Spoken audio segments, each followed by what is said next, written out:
भागलपुर के गुरु की घिनौनी करतूत ने गुरु और छात्र के रिश्ते को कलंकित कर दिया है। मामला भागलपुर के सजौड़ थाना क्षेत्र के चाढ़ा बड़गांव का है, जहां एक प्राइवेट शिक्षक ने अपने यहां ही पढ़ने वाली नाबालिग छात्रा को अपनी हवस का शिकार बनाया और फिर उसका वीडियो वायरल होने के बाद परिजनों को इस बात की जानकारी मिली, जिसके बाद पीड़ित और उसके परिजन सजौड़ थाना पहुंचकर शिक्षक राजीव कुमार सिंह के खिलाफ लिखित आवेदन भी दिया। लेकिन संवेदनशील मामले में सजौड़ थाना के द्वारा असंवेदनशीलता दिखाते हुए पीड़िता का आवेदन लेकर खाना पूर्ति कर पीड़िता को लौटा दिया गया, जिसके बाद पीड़िता अपने परिजनों के साथ सीनियर एसपी निताशा गुड़िया के पास फरियाद लगाने पहुंची। लेकिन यहां पर भी पीड़िता और उसके परिजनों को निराशा ही हाथ लगी।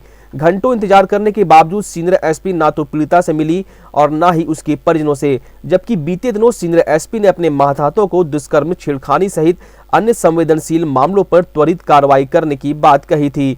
बावजूद इसके महिला होते सीनियर एसपी का यह रवैया पुलिस प्रशासन को कटघरे में खड़ा कर रही है। जबकि पीड़िता ने कहा है कि पिछले 4 वर्षों से प्राइवेट शिक्षक राजीव से ट्यूशन पढ़ती थी और मैट्रिक परीक्षा में अच्छे मार्क्स का प्रलोभन देकर उसे अकेले में मिलने बुलाने लगा और नहीं आने पर परिजनों की हत्या और मारपीट करने की धमकी देने लगा, जिसके बाद पीड़ित नाबालिग छात्रा डर से प्राइवेट शिक्षक के पास अकेले पढ़ने जाने लगी, जहां मौका पाकर शिक्षक ने उसे अपने हवस का शिकार बना लिया।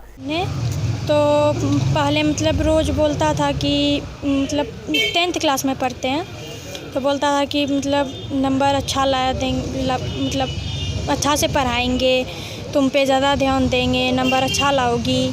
तो हम बोले क्या कि हम इतना सा मतलब आप जैसे सबको पढ़ाते हैं उस तरह पढ़ाएंगे तो हम भी इतना सा नंबर लेते आएंगे।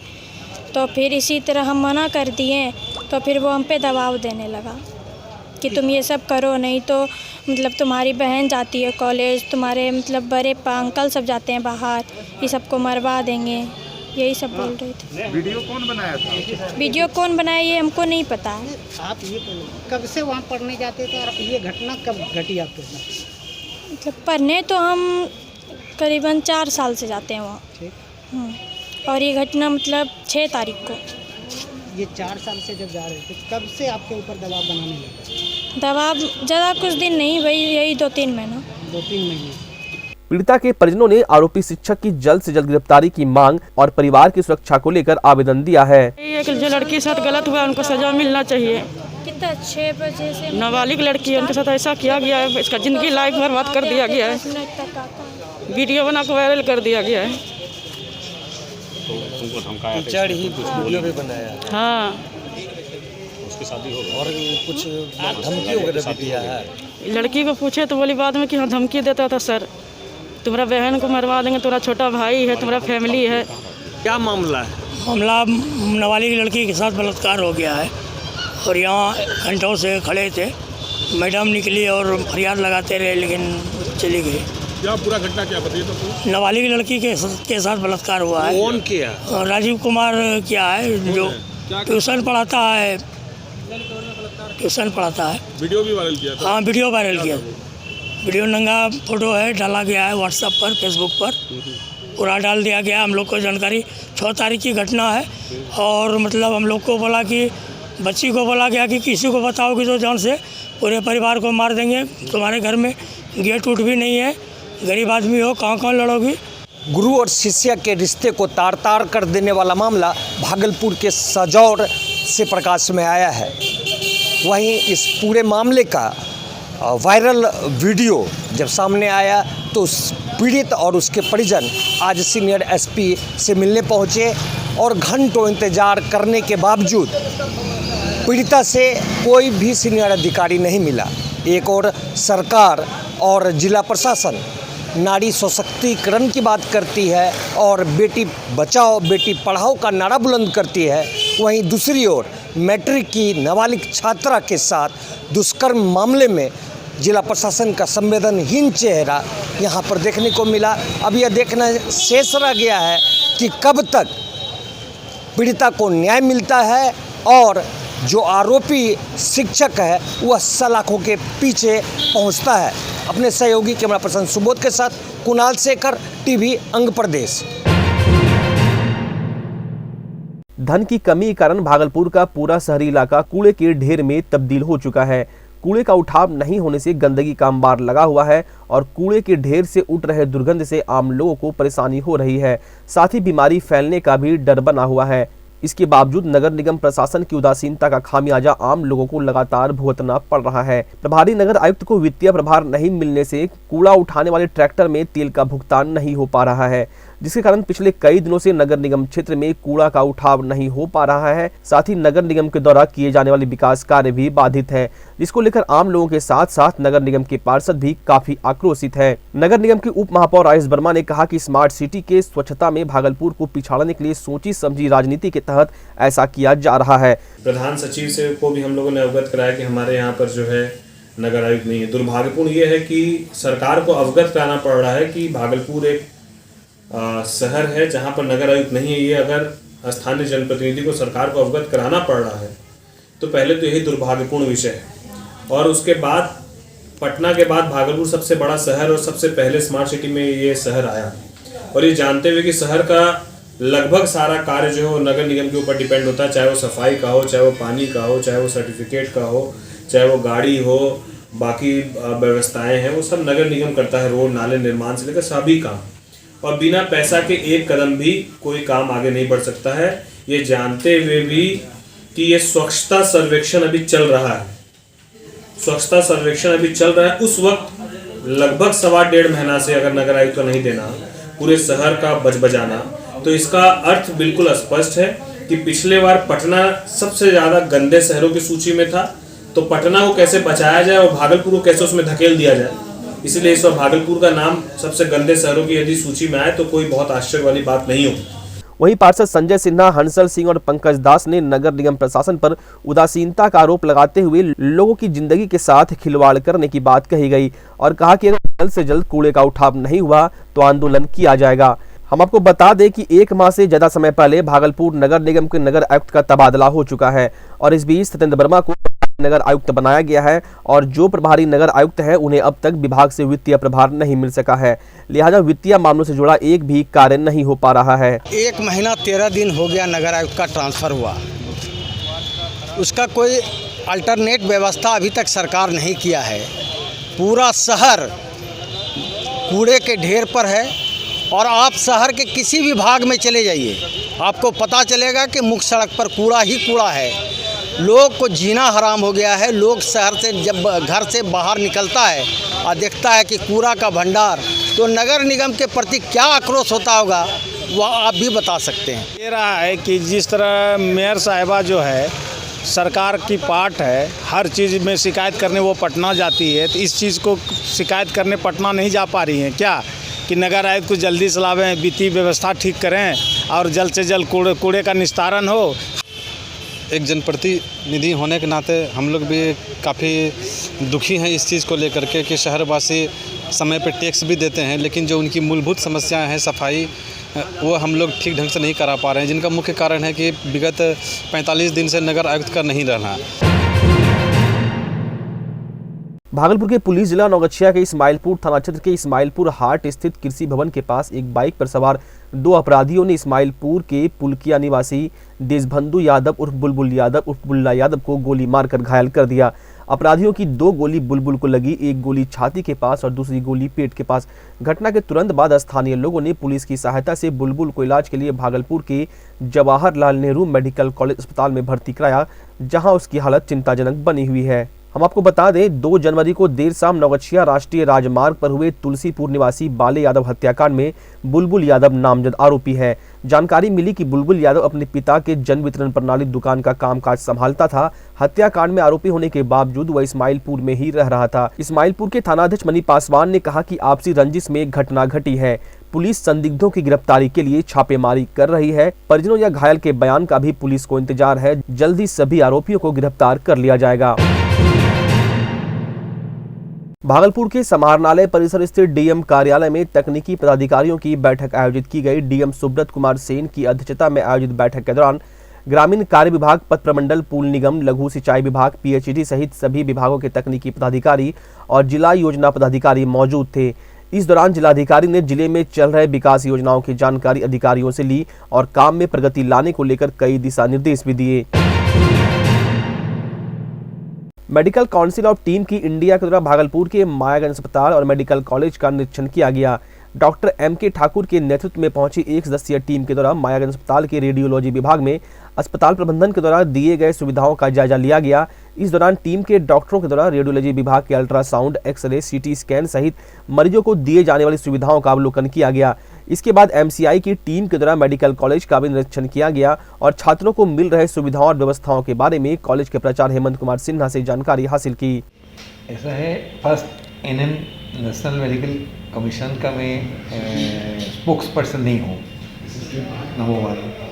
नंबर 2, आप पूछा है, इट इज़ कॉन्फिडेंशियल, जो मेरे प्रिंसिपल साहब को भी नहीं दिखा सकता, पर जो इंफ्रास्ट्रक्चर है वो है। फॉर एग्जांपल इसमें MRI है, MRI नहीं है ये मैं नहीं लिख सकता, और जो नहीं है वो भी है ये भी नहीं लिख सकता। तो MCI से जब NMC में परिवर्तन हुआ, MCI के बाद नेशनल मेडिकल कमीशन बना, तो हमने 14 सब्जेक्ट में PG के लिए, जहाँ जिसमें PG नहीं, ये 8 सब्जेक्ट में PG के लिए मैंने अप्लाई किया है। तो 6 सब्जेक्ट में जो ऑलरेडी PG है उसमें जो है सो सीट इंक्रीज़ के लिए, और तो टोटल 13 सब्जेक्ट में PG है। तो आज NMC की तरफ से ये सर पहली बार हमारे कॉलेज का इंस्पेक्शन हो रहा है, रेडियोलॉजी का इंस्पेक्शन PG के लिए हो रहा है, LOP के लिए हो रहा है। तो हम इनका बहुत बहुत स्वागत करते हैं। और हॉस्पिटल का इंस्पेक्शन हो चुका है, अब जैसे पेपर वर्क चल रहा है। और आपके शहर भागलपुर में स्पाइकर के एक मात्र एक्सक्लूसिव शोरूम में इस सीजन का सबसे धमाकेदार ऑफर, फ्लैट 50% का डिस्काउंट। जी हां, स्पाइकर के हर एक प्रोडक्ट पे पूरे 50% की छूट। यहाँ आपको स्पाइकर के शर्ट, जीन्स, टी-शर्ट के लेटेस्ट डिजाइन के अलावे बेल्ट, वॉलेट, डियो और परफ्यूम भी मिलता है। तो चले आइए स्पाइकर के एक मात्र एक्सक्लूसिव शोरूम में और इस शानदार ऑफर का लाभ उठाएं। तो आज ही पधारें स्पाइकर एक्सक्लूसिव शोरूम, बटल बाबू रोड, रिलायंस ट्रेंड्स के सामने, भागलपुर। आपके भागलपुर में पूरी भव्यता के साथ महिलाओं के लिए पहली बार भव्य रेंज और ब्रांडेड आइटम का संसार भाव्या। बेनवियो बेहद ही खूबसूरत sari, lehenga, salwar suit, suit piece, kurti और अंडरगारमेंट्स, ये सब कुछ होगा एक ही छत के नीचे। भाव्या यानी भाव्या के साथ भव्य रेंज की सौगात। बेनवियो Bhavya exclusive showroom, Kachahari Chowk, near petrol pump, Bhagalpur. Bhavya exclusive showroom.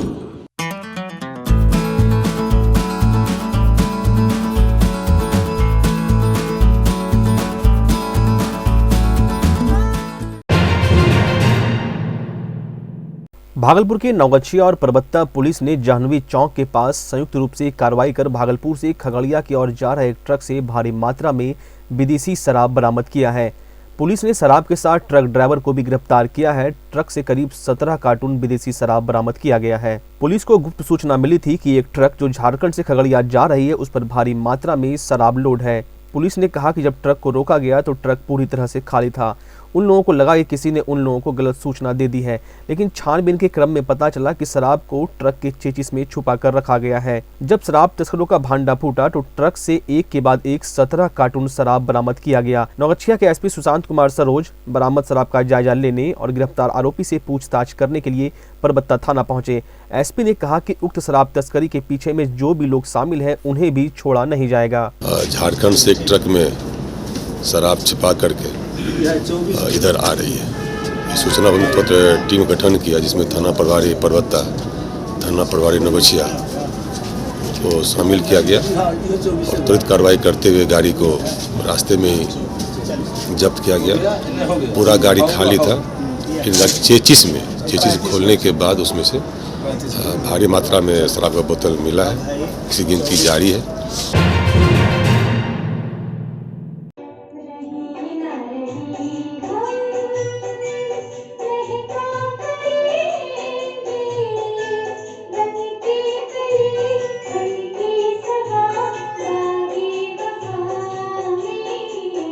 Bhagalpur की बेटी पार्श्व गायिका खुशी पाठक का चयन कई टीवी चैनलों की रियलिटी शो में होने से पूरे जिले में हर्ष का माहौल व्याप्त है। हम आपको बता दें कि खुशी जिले के कहलगांव निवासी रामकुमार पाठक की पुत्री है। कम उम्र में ही खुशी कई मुकाम हासिल कर चुकी है।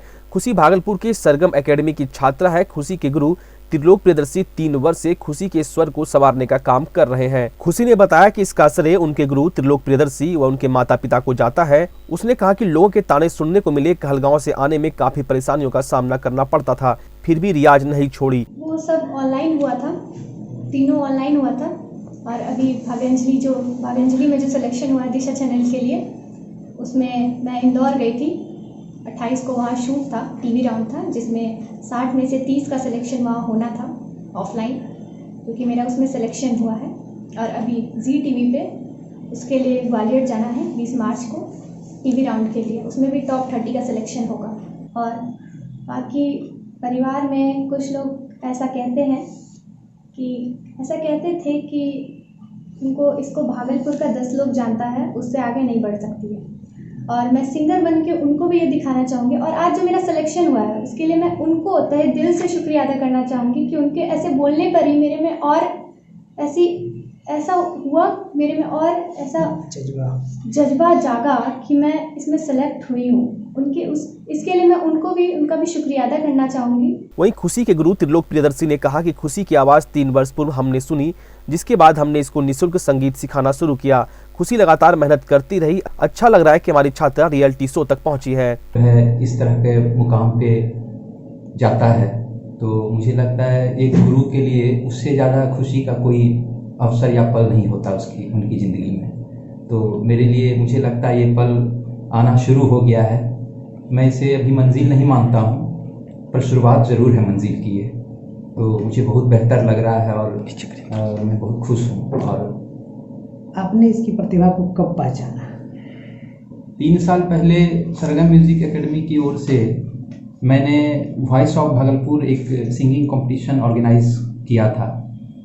तो बेसिकली मेरा उद्देश्य उसमें ये था कि मैं प्रतिभा को खोजता हूँ, हमेशा 7 साल से मैं प्रतिभा को खोज रहा हूँ।